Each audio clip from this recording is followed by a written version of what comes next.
इधर देश में कोरोना वायरस के संक्रमण को कैसे रोका जाए, इस पर आईसीएमआर और एम्स ने एक साथ मिलकर कोरोना मरीजों का पूरा आंकड़ा जुटाने की योजना बनाई है। इस काम में एक प्रोजेक्ट बनाकर देश के अलग अलग अस्पतालों में भर्ती कोरोना मरीजों के आंकड़े इकट्ठा किए जाएंगे और इससे यह समझने में आसानी होगी कि कोविड के इलाज को और कैसे दुरुस्त किया जाए।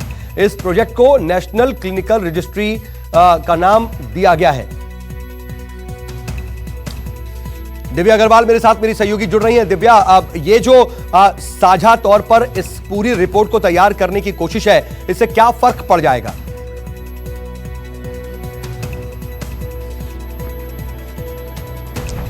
देखिए, चूंकि अनलॉक की प्रक्रिया अब शुरू हो चुकी है, अनलॉक 3 जल्द ही शुरू होने वाला है। ऐसे में जो कोरोना संक्रमण के मामले हैं वो लगातार तेजी से बढ़ रहे हैं। ऐसे में अस्पताल से जो है आंकड़े हैं वो भी मिल रहे हैं, हेल्थ मिनिस्ट्री से जो आंकड़े हैं वो भी मिल रहे हैं, आईसीएमआर टेस्टिंग के आंकड़े दे रहा है, लेकिन अभी तक अस्पताल से ये आंकड़े नहीं मिल रहे कि मरीजों को कैसे जो है वो किस तरह से ठीक किया जाए, क्या कुछ दवाइयाँ दिए जाए, कौन कौन सी दवाई प्रभावशाली हैं।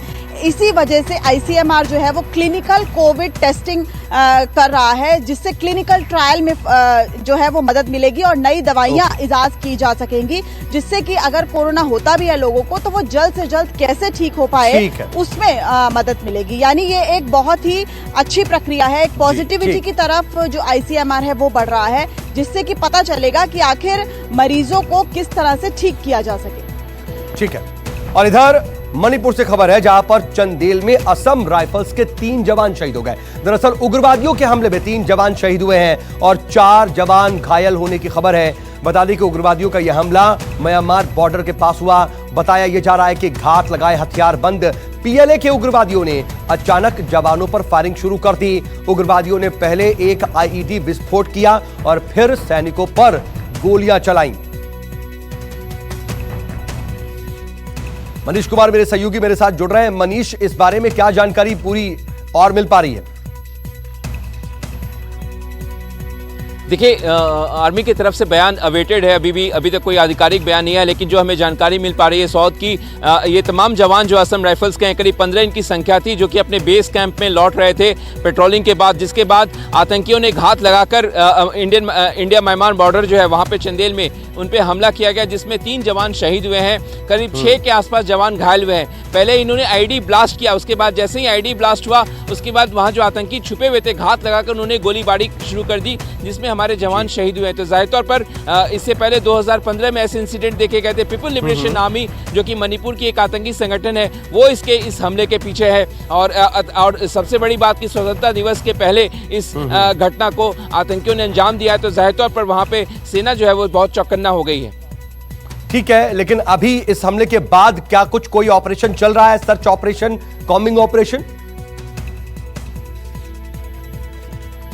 देखिए, इस बारे में अभी फिलहाल कोई जानकारी नहीं दी गई है, क्योंकि कोई आधिकारिक बयान नहीं आया। लेकिन जाहिर तौर पर क्योंकि 3 जवान शहीद हुए हैं, 6 जवान घायल हुए हैं, तो वहाँ पे पुलिस भी बिल्कुल एक्टिव है, मणिपुर पुलिस जो है वहाँ पे, और साथ ही साथ सेना भी जो है लगातार गश्ती बनाई हुई है और इन आतंकियों की तलाश की जा रही है। तो जाहिर तौर पर सेना इस ऑपरेशन चला रही है कि इन आतंकियों की तलाश की जाए। आपको याद होगा कि 2015 में भी इसी तरीके से 18 हमारे जवान शहीद हुए थे, जिसके बाद आर्मी ने ऑपरेशन चलाया था और म्यांमार जो के सीमा में घुस कर आतंकियों को मार गिराया गया था। तो बिल्कुल सेना सजग है और जाहिर तौर पर आतंकियों को खोजकर उनको मार गिराया जाएगा, इस कोशिश में लगी हुई है। ठीक है, लेकिन इधर मध्य प्रदेश से खबर, जहां पर झाबुआ से इंसानियत को तार तार करने वाली तस्वीरें सामने आई हैं। झाबुआ में कुछ लोगों ने दरअसल एक महिला के साथ बेरहमी की, उसके पति को महिला के कंधे पर बिठाकर उसका जुलूस निकाला, साथ ही महिला और उसके पति के साथ जमकर मारपीट भी की गई। हैरान करने वाली बात यह है कि लोग यहां पर इस पूरी घटना के तमाशबीन बने रहे। बताया जा रहा है कि महिला के परिवार को महिला पर शक था कि उसके किसी के साथ संबंध है। जैसे ही यह वीडियो वायरल हुआ है, अब पुलिस एक्शन में आई और 7 लोगों के खिलाफ केस दर्ज कर लिया गया है। विपिन श्रीवास्तव मेरे साथ मेरे सहयोगी जुड़ रहे हैं। इस पूरे मामले में अब तक क्या कार्रवाई हुई है विपिन?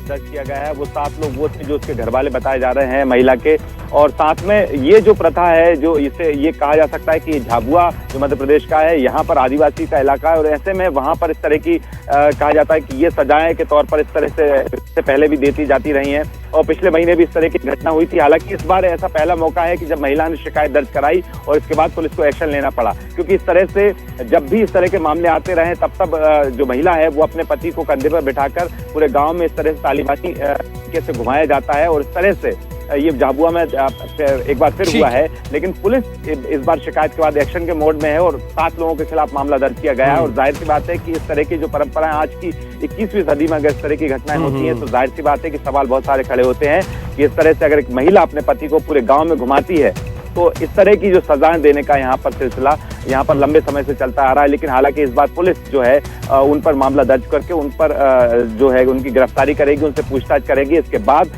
इस तरह के मामले दोबारा ना हो, क्योंकि ये पूरा इलाका ऐसी जगह से है जहाँ पर सदियों से परंपरा आई है। जब भी किसी महिला पर इस तरह के आरोप लगते हैं, जब भी किसी शख्स। नमस्कार, मैं हूं मानक गुप्ता। अगर आपको हमारा ये वीडियो पसंद आया हो तो इसे लाइक और शेयर जरूर करें और हाँ, हमें सब्सक्राइब और फॉलो करना ना भूलें ताकि आप देश और दुनिया की कोई खबर मिस ना करें। तो जुड़े रहिए हमारे साथ और देखते रहिए न्यूज़ 24।